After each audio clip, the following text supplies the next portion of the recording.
Paris. La vidéo est en français, but we have subtitles. Aujourd'hui, une visite exceptionnelle en avant-première de la galerie Dior, comme vous ne la verrez jamais. Le nouveau musée de mode de Paris vient d'ouvrir dans le bâtiment historique de Dior. Les robes historiques, les détails historiques. Là, tu vois qu'on rapporte les triangles. Tac, tac, tac. Mais c'est un enfer, ça, Ouais. en fait. On est les tout premiers à visiter, puisque le musée n'était même pas ouvert, même pas terminé. Julien, kiff de mode. Viens filmer Junon. Viens de près, c'est génial. Oui, Hélène Starkman et Olivier Flaviano nous montrent tout. C'est le Louvre en fait, votre truc. Enfin, pas tout parce qu'on ne spoile pas tout, et aussi parce que ça fait 2000 m². T'as trouvé les escaliers? Bonjour, je suis Loïc Prigent, abonnez-vous à ma chaîne pour tout voir de la mode. Les coulisses, les défilés, les décryptages, les créatrices, la haute couture. Tapez sur la cloche de notification, laissez un commentaire et vous pouvez vous amuser avec toutes mes autres vidéos. On arrive par le 11 rue François 1er, l'entrée autrefois réservée aux ouvrières des ateliers couture. Quand nous filmons, la galerie Dior est encore en travaux. On ponce, on polit, on peint, on éclaire, on déballe, on mannequine, on chic. Dans la première salle, on voit les premières années de la maison qui se lance en 1946 et dont le premier défilé est en février 1947. La galerie expose les tenues qui sont des jalons, celles qui ont fait la réputation du couturier, dont le fameux tailleur-bar avec ses basques et sa robe en corolle. Pour le printemps-été 1947, Christian Dior propose une mode qui va complètement à l'inverse de l'esthétique qui était celle de la guerre. Ce qui a créé aussi un grand scandale puisqu'il faut quelques longs métrages de tissu pour créer cette jupe. On peut voir à quel point c'est beaucoup de tissu. Oh, il y a beaucoup. Faut être riche là, c'est ça. Au-delà d'être riche, il faut aussi avoir la matière première. Vous savez combien il faut de métrages de tissu pour une collection? Une collection de haute couture, de haute 180 couture. modèles, il faut 9000 mètres de tissu. 9000 mètres Ouais. de tissu pour une collection Dior haute couture. C'est une collection qui permet aux femmes d'affirmer leur féminité. Ça, c'est évident. Et qui lance le point de départ des 30 Glorieuses. Aussi, d'une certaine manière, bien sûr. Aussi le point de départ d'un nouvel état d'esprit. Ouais. Francis Bach. Francis Bach. Chaque robe ici est comme une petite révélation avec plein de mini-scoops. Alors, c'est une étiquette boutique. Donc c'est pas haute couture. Non, c'est pas haute couture, ça veut dire que c'était pour la collection boutique. On est circa 55 et on est sur ce motif panthère, donc qui est très significatif chez Dior, parce que dès le printemps-été 47, il y avait un motif panthère comme ça, qui s'appelait Jungle. Christian Dior, il était très novateur, puisque lui, dès le début, ce qu'il veut, c'est une femme en Christian Dior de la tête aux pieds, donc qu'elle puisse rentrer dans la boutique et en sortir entièrement vêtue de Christian Dior, même parfumée, maquillée en Dior. Et une partie de l'histoire, c'est ce que Christian Dior appelait son état-major de grande classe. C'était tous les gens qui le secondaient, dont Mitzabrika, qui était sa muse. Très souvent, elle avait des accessoires en panthère où elle était habillée avec un imprimé panthère, et c'est pour ça qu'ici on l'évoque à travers deux silhouettes. Cette robe a appartenu à Mitza Bricard, la fameuse collaboratrice / muse de Christian Dior. C'est quoi comme plissé? Alors, en fait, c'est pas vraiment un plissé, c'est plutôt une façon de... Voilà, on voit ici. Ah, tout est... En fait, tout est rapporté. C'est des pans en fait de C'est des pans rapportés, c'est-à-dire là, tu vois qu'on rapporte les triangles. Tac, tac, tac. Mais c'est un enfer, cette Ouais, robe, ouais. en fait. À l'intérieur, oui, on voit que c'est oui. entièrement monté à la main. Et donc les visiteurs pourront faire ce geste. Bien sûr. Elle fait quoi, Mitza Bricard, dans la boîte? Au-delà d'être conseillère artistique, elle crée aussi les chapeaux. Et Monsieur Dior disait que sans chapeau, c'était la fin de la civilisation. Je porte une casquette. Julien porte un bonnet. Et nous, on n'a pas de chapeau. Donc il y a encore civilisation. Ouais, c'est pas sûr. Ça fait plus de 2 ans et demi qu'on travaille sur ce projet. C'est comme une collection de couture, comme vous avez un chef d'orchestre. Le chef d'orchestre, c'est Monsieur Dior, parce qu'on est chez lui.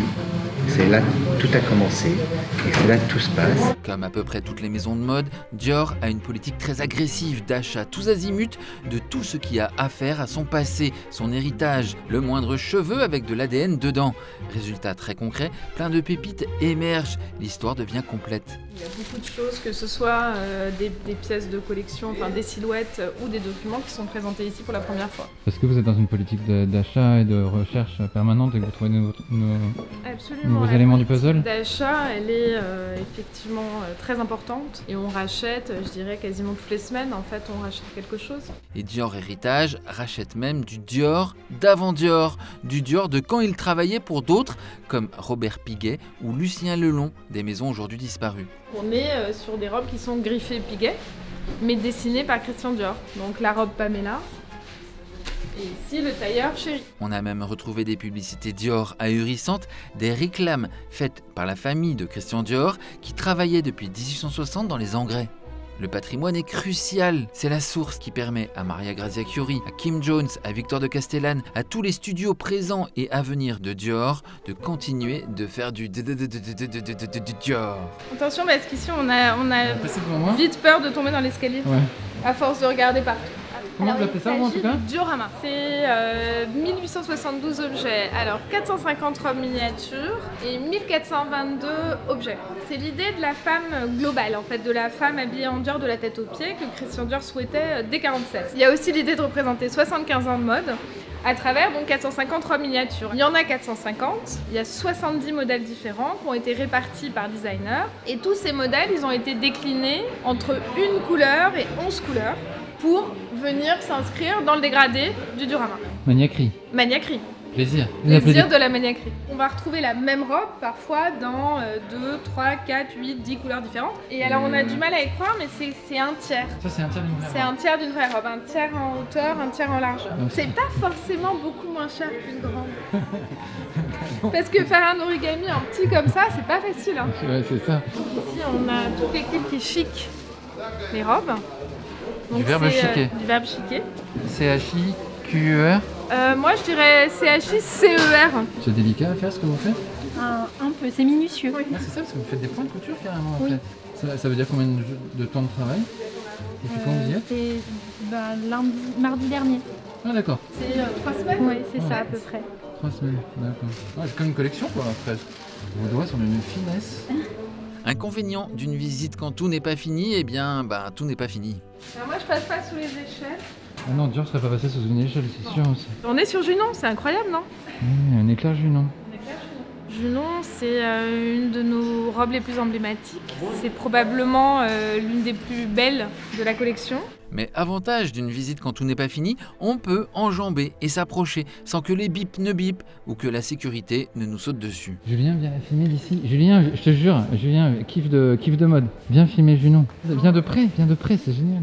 On voit vraiment ici toutes les différentes nuances. Ah ouais, dis donc. Couleurs, il y a énormément et c'est pour ça Ah, il y a un qu'il semi Ouais. un peu orange. Qui a fait la broderie à l'époque? C'est Rébé, Oh, c'est pas vrai. Le fameux. le fameux. Elle a une doublure qui est dans les verts clairs, elle a différentes nuances de tulle, elle a du tulle beige, elle a du tulle vert. Il y a vraiment toute une construction en fait aussi pour obtenir certaines couleurs en transparence qu'on retrouve aussi sur beaucoup de robes Dior, c'est-à-dire où des fois on va avoir des superpositions de différentes couleurs pour obtenir une nouvelle couleur. Ah, c'est vraiment un coloriste. quoi. C'est-à-dire une robe rose, il va y avoir en fait un mauve, un gris, autre chose pour arriver à un rose. C'est un illusionniste quoi. C'est un illusionniste. Je pense qu'effectivement il y avait une vraie vision de la couleur. La splendeur. Le retour à la joie et à la splendeur après les années de guerre. C'est une robe qui évoque le pan, mais moi je trouve qu'elle évoque aussi beaucoup de choses. Moi je vois des choses liées à la mer, une sirène un peu. La galerie Dior est dans le centre historique et névralgique de la maison, mais remis en scène par la scénographe Nathalie Crinière. On va sortir par là. C'est le Louvre en fait, votre truc. Là on arrive vers notre fontaine. Donc là en bas des escaliers, on est dans l'immeuble d'origine. Ah oui. Là où se sont déroulés tous les défilés haute couture jusqu'en 1981. C'est donc ici même qu'a eu lieu le fameux premier défilé Dior de 1947, celui du New Look qui relance la machine économique de la France. Dior représentant rapidement la moitié des exportations de tout le pays. Le rayonnement de la maison Dior est international. Le nom même de Christian Dior, même si on ne connaît pas le personnage, on connaît sa maison, on connaît sa mode, et ce dès 1947. C'est-à-dire que dès 1947, le nom de Dior est sur toutes les lèvres, toutes les bouches, tous les magazines. Les magazines de mode en soi participent à ce rayonnement, puisque un magazine de mode c'est quoi? C'est un magazine que tout le monde peut acheter et qui montre des vêtements que peu de personnes peuvent acheter. Donc le médium même du magazine de mode ou du journal de mode est un médium extrêmement important pour diffuser bien sûr la création de la maison, mais aussi les savoir-faire français. Il y a des photographes à ces défilés ou pas vraiment? Il y en a mais que ponctuellement, puisque en fait à l'époque on avait vraiment peur de la copie. Et alors ce qui est très intéressant, c'est qu'on n'avait pas le droit de photographier, on n'avait pas le droit de dessiner non plus, puisqu'il y a des gens qui pouvaient faire des petits croquis pour dessiner les silhouettes qu'ils voyaient au défilé. Et en fait, pendant les défilés, il y avait 3 ou 4 personnes qui étaient des espions employés par la maison, qu'on disséminait dans les salles pour vérifier que personne n'était en train de prendre griffonner des petites silhouettes qu'il avait en face des yeux. Quelques heures avant l'ouverture, on retouche encore la mise en scène de l'une des pièces restées intactes, même si elle avait perdu son usage, la cabine des mannequins Dior qui se changeaient précisément ici, dans ce décor de bois, pendant les défilés quotidiens. C'est probablement la seule pièce de toute la maison qui est restée réellement dans son état d'origine. C'est-à-dire, on est allé chercher les mêmes lampes, des cintres d'époque, des housses. Ça, c'est le chemin de fer d'un défilé? Ah non, c'est le chemin de fer de ce que la Simone doit porter. Exactement. Ce qui est génial, c'est qu'on a énormément de documentation en fait, sur cette pièce, à quoi elle ressemblait avec Dior à l'intérieur. C'est ce qui nous a permis de retrouver justement aux puces les appliques, les lampes. Là, à l'époque, j'étais embauché combien de temps si j'étais mannequin chez Dior? En CDI. Ah ouais, c'est un CDI à l'époque. C'était les employés de la maison. Ouais, c'est ce qu'on appelle des mannequins cabines. C'est-à-dire qu'elles ne faisaient pas que défiler en fait, elles portaient la collection. Enfin, elles portaient dès le début. C'est-à-dire que la cabine, elle est composée d'un certain nombre de mannequins qui restent en permanence dans la maison et qui sont appelés au fur et à mesure par les ateliers pour même essayer la toile, d'une part, puis essayer le vêtement une fois qu'il est confectionné. Et en fait, c'est pas que des filles qui vont la même morphologie. L'idée d'une cabine de mannequin à l'époque, c'est que les clientes puissent se projeter dans des filles qui leur ressemblent.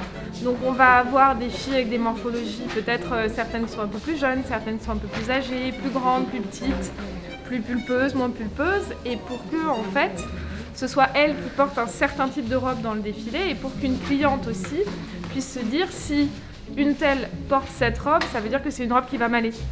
Et on arrive dans les deux salles les plus intimes finalement de cette maison, qui est l'ancien bureau de Monsieur Dior. Donc ça c'est le tout premier bureau de Monsieur Dior. Monsieur Dior s'installe ici en 1946 et on a la chance de conserver aussi son bureau, le mobilier, son bureau et son fauteuil qu'on va réinstaller ici dans cette pièce. Pendant plus de 70 ans, toutes les collections haute couture de la maison sont nées dans ces murs. Et finalement c'est les robes qui reviennent là où elles ont été créées. Les ateliers sont toujours au-dessus, c'est ça? Alors, il y a des ateliers haute couture en effet qui vont revenir dans le trente-montagne. Stephen Jones, le monsieur chapeau de Dior, vient en personne poser les chapeaux qui correspondent aux différentes tenues. We have lighting, we have sound, we will have smell, we have every experience in these boxes, and outside these walls are this incredibly complicated machine which is keeping everything going for the visitor experience. Voilà, c'était ma première visite de la galerie Dior à Paris. Si vous souhaitez la visiter, pas besoin d'être cliente ou de faire partie du 1% ou du 0,1% ou d'avoir un gazillion d'abonnés sur vos réseaux, vous pouvez juste réserver en ligne. Abonnez-vous à ma chaîne pour tout voir de la mode, apprendre et vous divertir. Il y a plein d'autres vidéos à dispo et c'est gratuit. Tapez sur la cloche de notification ou laissez un commentaire ou écrivez Dioramama si vous êtes allé jusqu'au bout de la vidéo.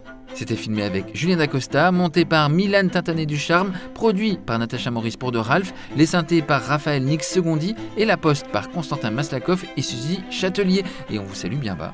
Bye. Ainsi, chaque saison, Christian Dior offre à ses clientes la somme de ses rêves, de ses recherches, de son labeur, et leur permet de justifier les vers du poète. Qu'autre que vous soit désiré, qu'autre que vous soit adoré, cela se peut facilement, mais qu'il soit des beautés pareilles à vous, merveille des merveilles, cela ne se peut nullement.